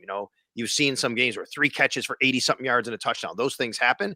They need more production outside of just Stephon Diggs. And, we talk about Stephon Diggs. He's not getting the ball. He always gets the ball. He was targeted 16 times one game. I mean, I think he leads the league or he's top 3 in targets because they have to have him get the ball. I do want to run this one by you before we let you go. No, you got a show coming up. So last question for me. There was rumors before the season started that the Buffalo Bills could be interested in a running back to be added to his brother's position on the Buffalo Bills. And I just never, I go, well, they got Jay, but they're not going to bring in another White to compete with his brother in the backfield. James White's had a damn good year for this team. James Cook. Cook. Yeah. I said White. I'm thinking Tre'Davious White. My bad. Thank you for the credit. No problem. I think James White was a pretty good running back too, like in college. And very good running back. But he flowed too many cooks, spoiled the broth, if you can forgive my attempt at humor. How good has Cook been? The numbers say great. He's averaging more yards per carry than DeAndre Swift. I think there's 2 yards between them. I think Swift is like 4th in the league and the Cook is 5th in the league. How key a part of the offense has he been for the year? And how key do you think he's going to be against the Eagles? Because the Eagles did get run on a little bit by Pacheco last week. They've been the best in football all year long, but the Chiefs did find a way to run against them. How much is Swift a part of the offense in Sunday's game? Yeah, I was a little surprised by, some of the success that Pacheco had because you look at the Eagles defense and they've been so good against the run this year. He's a really, really important player for the Bills, and he's having a tremendous year. He's over 5 yards a carry. That's 7th in the league right now, and I think that's now the 2nd or 3rd in running backs. So he's having a great year, but where he might even matter more is in the passing game, Jody. I mean, this guy catches the ball. He plays like a wide receiver sometimes with the ability to catch the ball and the mismatches that you can have with James Cook. Listen, you're like me. It had nothing to do with his brother. The Bills were never going to add a player like that to their running back roster trying to compete. I don't know why. There's death taxes and people thinking the Bills are interested in a running back, whether it's draft or free agency. That's just the way of life sometimes. I have no idea. Now, they did add Leonard Fournette a few weeks ago. He's on their practice squad, and people are wondering when he's going to get an opportunity, to be elevated. But that's going to be more for specialty situations. They have Latavius Murray. And then Ty Johnson last week broke out a little bit. I think that's a guy you have to watch out for, too, in the passing game. But to answer your question about James Cook, he's having a tremendous year, but it gets overshadowed because of Josh Allen and, the rest of the offense and the way they operate. But he did have 2 fumbles last week. The other one was more of an exchange with him and Josh. That's something that he's got to clean up. Sean McDermott, He doesn't tolerate that, especially from young players. He fumbles the first play of the game. He doesn't play for about a quarter and a half, and he still has over 120 yards rushing. All right, Sal, we're going to let you run because we know you got your show to do. Quickly, though. Yeah. Prior to bringing you on, I said you're the Howard Eskin of the Buffalo Bills. Don't know how well you know Howard or if you got a relationship with Howard. Do you take offense to that statement or do you take pride in that statement if I compare you to Howard Eskin? I love it. I've met Howard a few times. He's been on my radio show. Do you have a fur coat, though, Sal? You're in Buffalo. I do not own a fur coat. If I did that, people would think I'm trying to be like Van Miller, and we can't do that. Van Miller's a legend play-by-play guy. And, he passed away several years ago, but Van was known to be the fur coat guy on the radio broadcast, so I can't do that. But Howard is a great human being. I think, he's just a wealth of knowledge. I've loved having him. Our PR director here with the Buffalo Bills that we deal with. Derek Boyko.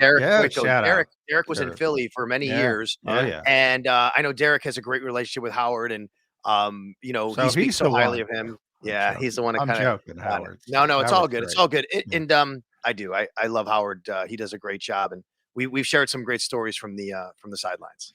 At Sal Sports, I want to mention. So get your Bills intel from Sal on X, Twitter, whatever you like to call it these days.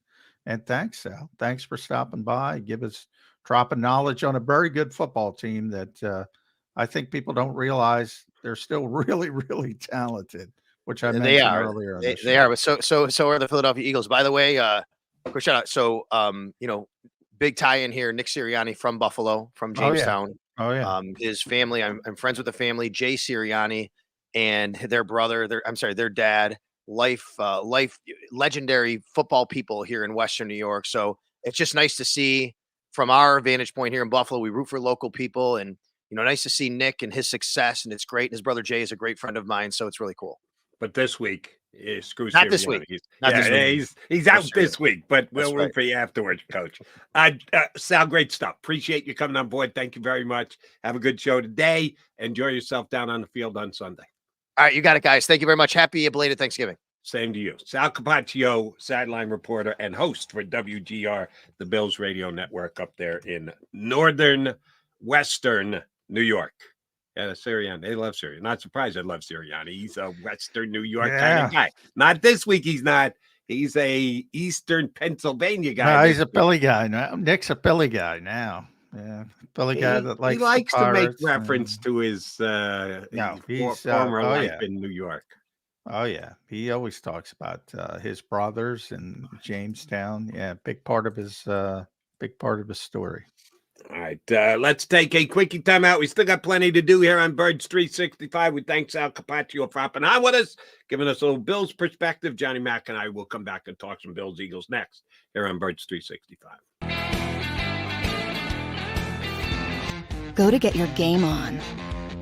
Go for the beers. Go for the cheers. Go for the hit and the hits. Go for the stakes and the stakes. Go to get your parlay on. Go to get your party on. Go for the scene. Go for the screens. Go for the gallery. Go for the win. Go to Ocean. Visit theoceanac.com to plan your visit.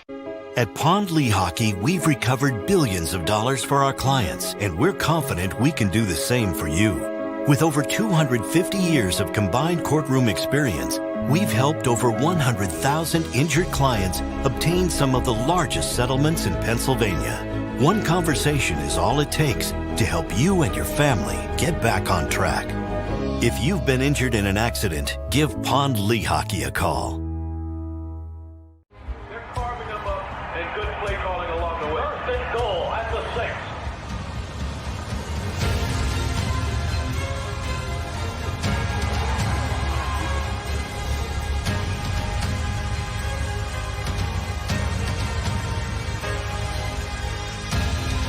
On the field of life, First Trust Bank is there for you. Champions on 3. 1, 2, 3. Because Philadelphia dreams deserve a Philadelphia bank.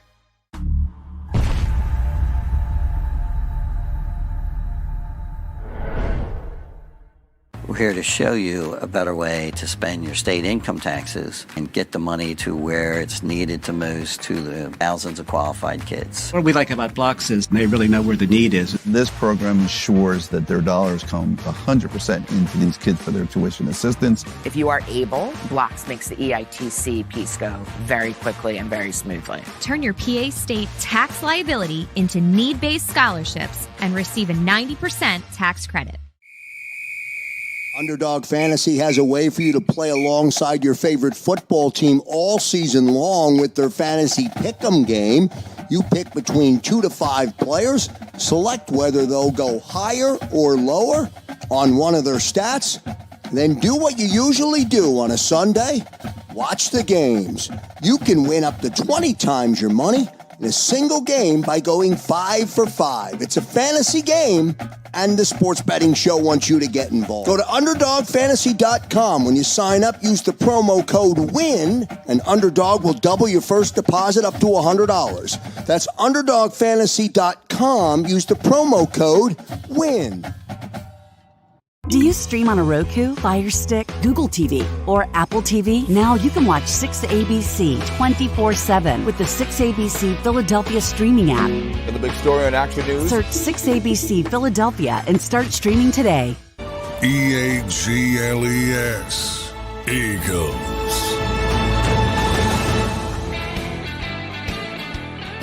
Got your Mac and Mac guys. John McMullen, Jody McDonald here with you on Birds 365. Thanks, Sal Capaccio, for hopping on. I had him on last year during the Bills season. I'd never talked to him before, and someone suggested we get him on. He was good to do Bills, and man, he was really good. So I've certainly had him on my CBS show again this year. And when the Bills popped up on the schedule, I said, let me see if we get Sal on. Good dude.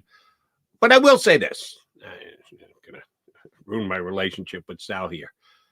Glass half full guy. Oh, maybe a that little bit more than glass very full guy. Sal's very good, but oh, come on. I mean, anytime you fire your offensive coordinator, it ain't a good thing. It ain't a good thing. There's no way to spin that as a good thing. I mean, Stephon Diggs' reputation, that's not in debate. I mean, and by the way, I know Stephon a little bit. He's right. He's very competitive. He's very tends to get very upset when you lose, but they've lost more than expected. Sounds kind of like a receiver we know here in Philadelphia, does he not, John? Not well, more so. I mean, he forced himself. He already forced himself out of one situation.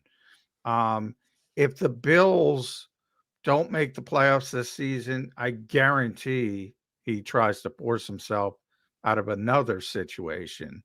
I'm not going down that route with AJ. Stephon's. We're not debating on whether the Eagles will make the playoffs or not. No, well, Stephon's a diva. I mean, that's fair to say. And the's nothing wrong with that. There's a lot of wide receivers. You not say AJ's a diva? A little bit, yeah.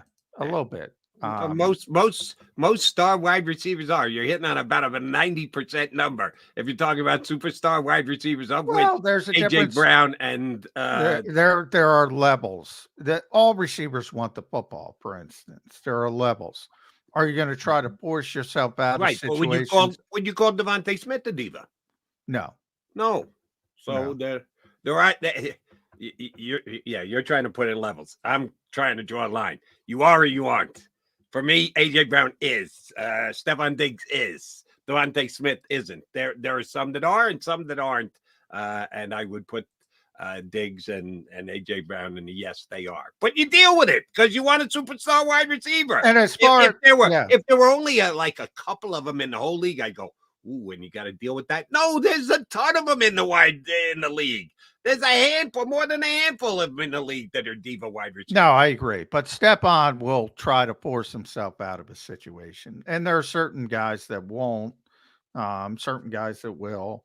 He's at the higher level. If I'm, and you're just saying one or the other, but he's a higher level is how I would describe it.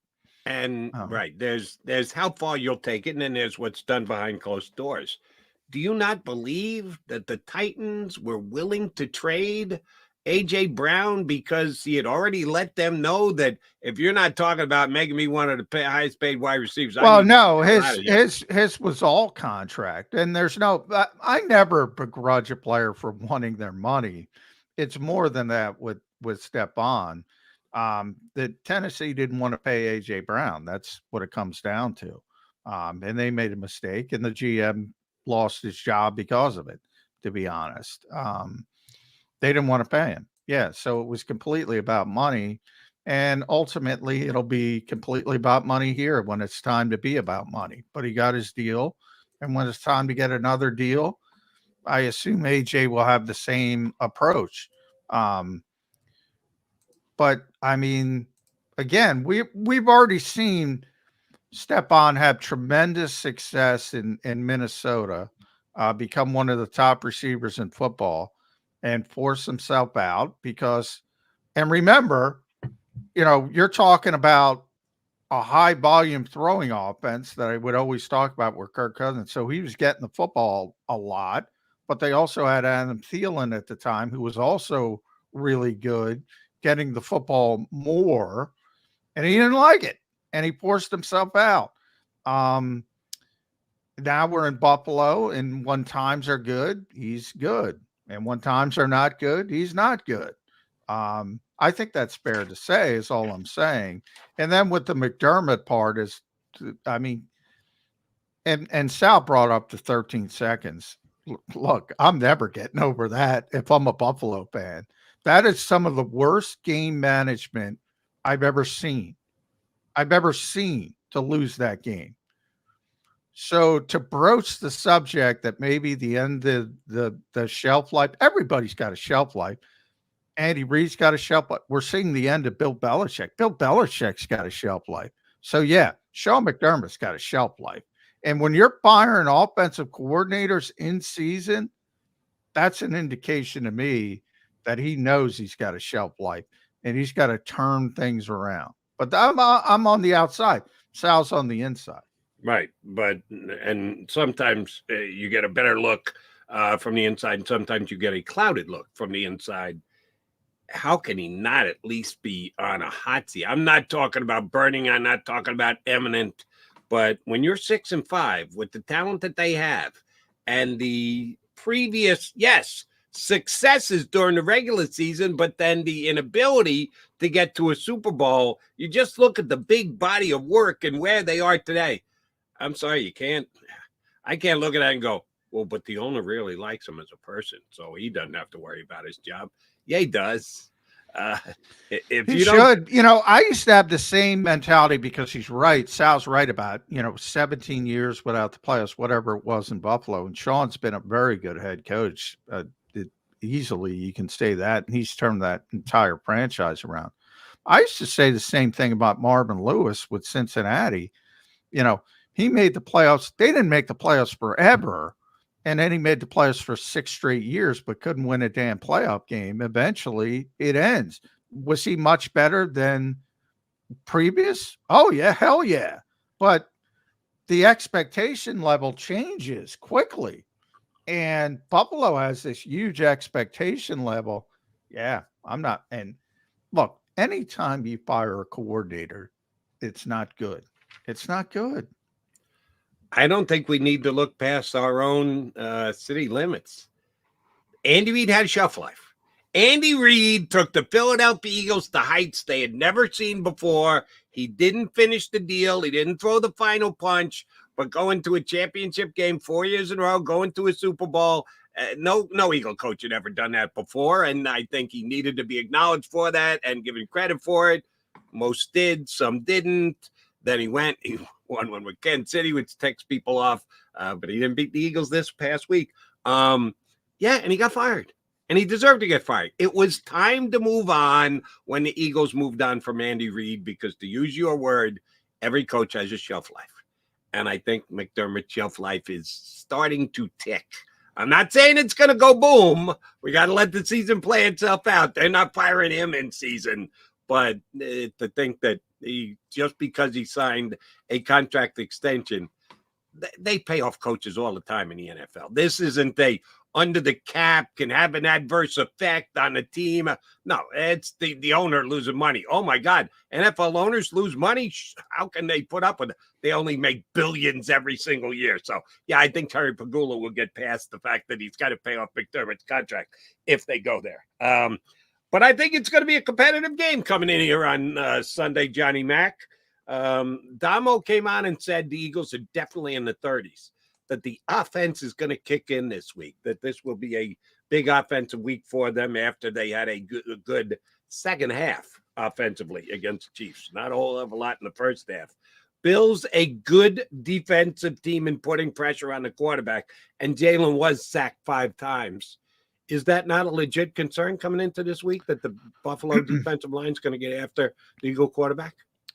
I think they're very good. I'm never too concerned. Look, Jalen's going to look to extend plays. So Jalen's a quarterback that will take a sack occasionally, and that's sort of baked into it, but because he wants to extend plays.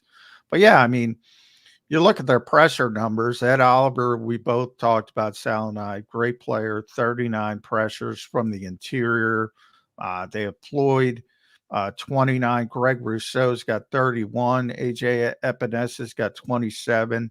So they got a bunch of guys that can come at the quarterback. And yeah, I think they're probably going to get a few sacks. Hopefully not 5, but they're going to get after the quarterback. And Jalen, as I said, is going to give you that opportunity on occasion. So it's a very talented team. It still is, even though they're underachieving. And part of it is the injuries on defense. You can imagine what they'd be if Milana was still there as a very good linebacker, and Tre'Davious White, who's a very good corner. And as Sal mentioned, Daquan Jones would add to the mix in the interior with Ed Oliver. They might have the best interior football if those two guys were out there. So, and we haven't even mentioned Von Miller or Linval Joseph, who's now out there. So, yeah, I think they're more talented than people realize, because the record hasn't been there that is typically there. And I asked Sal specifically about it. Von Miller just isn't what he used to be. And I didn't know. That's why we have guys on from the other team to tell stuff like that, because we certainly were going through the same thing here in Philadelphia. When Jalen took the sleeve off his knee, oh, he doesn't have the sleeve. Oh, he's going to be great. He doesn't have this. He's better.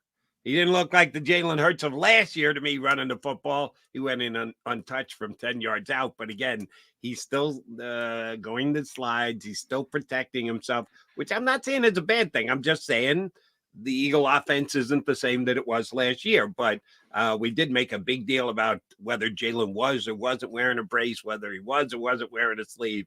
If Von Miller takes the big knee brace off that he's been wearing for a year, and it was a year when he hurt himself last year, maybe he's a different player. But I'll tell you this, he's been nothing.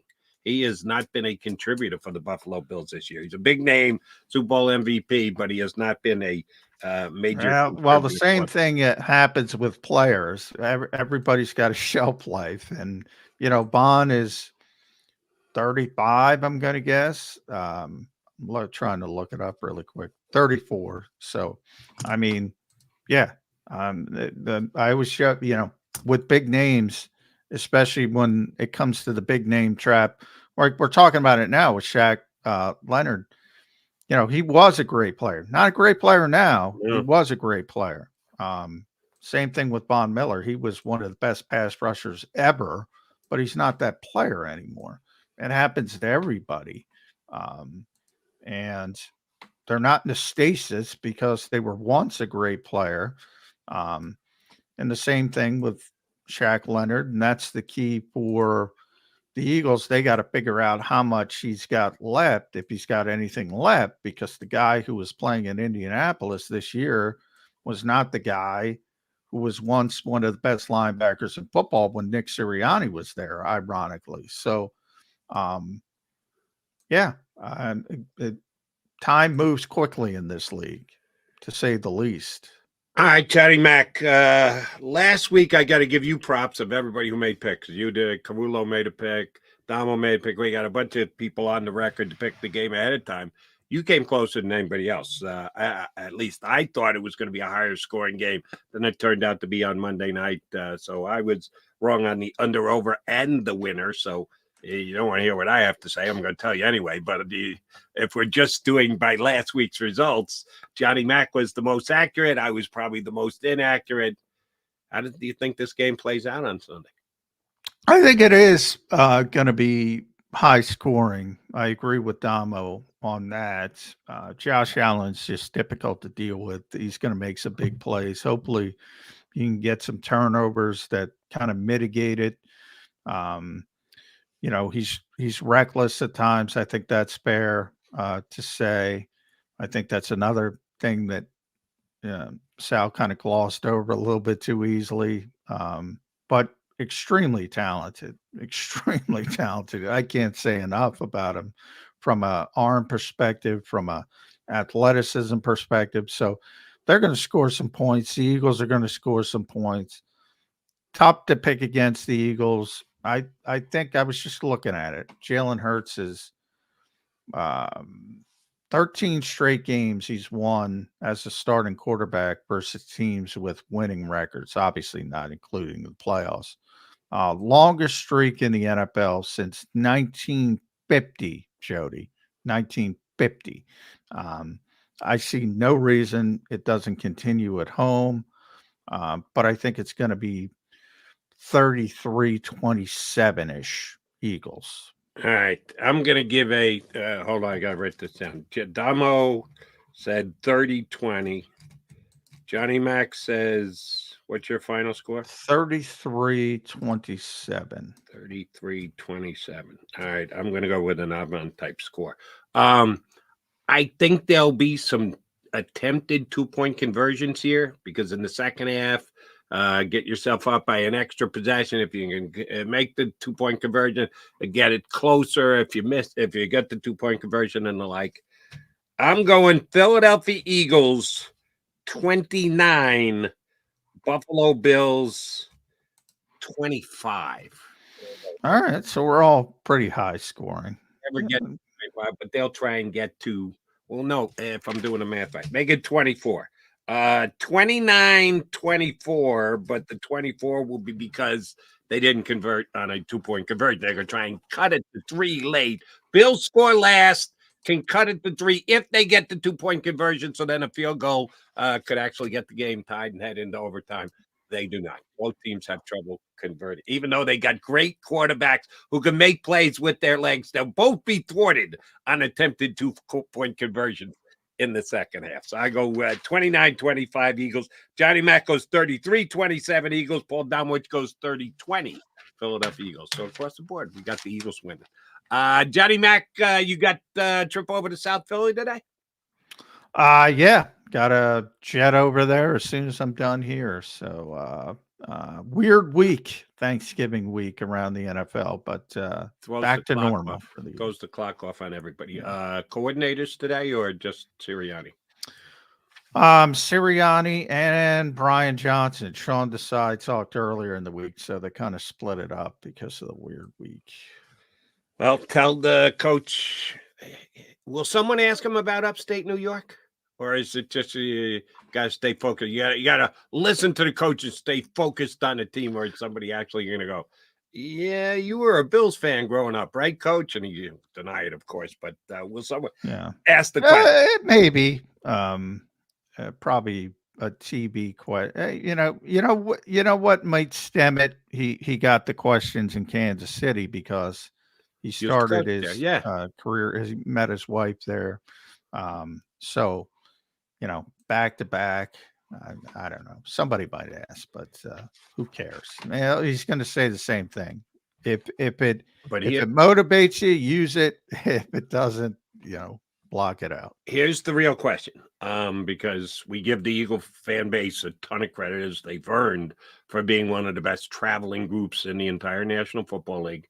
Not as big a presence in Kansas City this past week because, like you like to say, the home team doesn't let you in, you can't get in. They're very good at keeping their tickets in Kansas City. We're very good at keeping our tickets here in Philadelphia. But much like the Eagle fan base, the Bills Mafia gets out on the road. They like showing up. They like going on the road. Will Nick Sirianni reference and or even go over to the fans after the game and have a statement for Bills Mafia after the Eagles beat the Bills on Sunday? He might yell at them after the Eagles win. You saw the viral videos. I assume. Yeah, Nick. Well, you have no idea. You should have been in the building. There was far more going on inside off camera with our buddy Elliot Shore Parks, because Elliot picked the Chiefs to win because they have the better coach and the better quarterback. The head coach of this team, who claims he doesn't listen to anything, but remember, and that's your station as well, that's the flagship station of the Eagles, so Nick has to appear on it contractually. He heard that and he was not happy about it, and I said, what about all us that picked you to win? He doesn't listen to that. He listens to that. Right on. So if it motivates you, use it. And he used it, and the Eagles won the game. And I would more give Elliott credit for making that pick, not being just a blatant homer. Now you're wrong, and you got to eat it when you're wrong. I picked him to win, but I'm not a homer. I got to eat it when but Elliott has some of those tendencies. Yes, he does. But he didn't, so he flew in the face of what usually is Elliott's modus operandi. So I'll actually give him more credit for it than giving him a hard time for it. But you're right. If Sirianni finds a way to turn it into a motivating factor, more power to him and more power to his team. All right. The Mac and Mac guys will be back here Monday. Damo, McMullen, McDonald all have the Eagles winning. Fairly entertaining, high-scoring game, but the Birds getting to 10-1. We'll be back here on Birds 365 to talk about 49er week come Monday here on Birds 365 and 2-2. You've been listening to Birds 365, the destination for the passionate Eagles football fan who bleeds green. If it's Eagles football, we're talking about it. Debate inside the locker room and guests that are some of the greatest football minds from around the region. We hope you enjoyed the show. We know we had a blast. Make sure to like, comment, and subscribe, and we'll be back soon. But in the meantime, hook up with us on social media at JAKIB Sports. See you next time on Birds 365.